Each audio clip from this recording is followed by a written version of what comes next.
Hello everyone. तो आज बात करने वाले हैं पवन सिंह जी का एक बहुत ही बेहतरीन बोलबम सॉन्ग के बारे में, जिसका पोस्टर आ चुका है और फुल वीडियो सॉन्ग का रिलीज डेट भी आ चुका है। और इस गाने को लिखे हैं भागीरथ पाठक जी और इसमें म्यूजिक दिए हैं शुभम राज SBR जी और इसे गाए हैं पवन सिंह जी, जो कि आपको स्क्रीन के ऊपर दिखाई दे रहा है। जिस सॉन्ग का टाइटल है काशी में शिव शंकर, जिसका टाइटल है काशी में शिव शंकर, और इसका मोशन पोस्टर भी रिलीज हो चुका है और साथ साथ में आज शाम को टीजर भी रिलीज हो चुका है।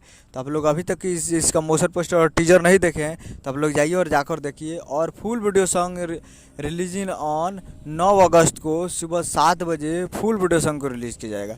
यानी कल 9 अगस्त को सुबह 7 बजे तैयार रहिएगा फुल वीडियो सॉन्ग के लिए सारेगामा हम भोजपुरी यूट्यूब चैनल पे, जिसका टाइटल है काशी में शिव शंकर। बहुत ही बेहतरीन सॉन्ग होने वाला है। तो अभी तक मोशन पोस्टर और टीजर नहीं देखे तो जाकर सारेगामा पे देख सकते हैं। उम्मीद कर रहा हूँ कि वीडियो अच्छा लगा तो चैनल को सब्सक्राइब लाइक कर सके तो कैसे खेसारी लाल यादव जी और पवन सिंह जी का लेटेस्ट न्यूज़ लाते रहे। और वीडियो अच्छा लगा तो वीडियो को एक लाइक कीजिए। मिलते हैं अगले वीडियो में, तब तक के लिए जय हिंद जय भोजपुरी।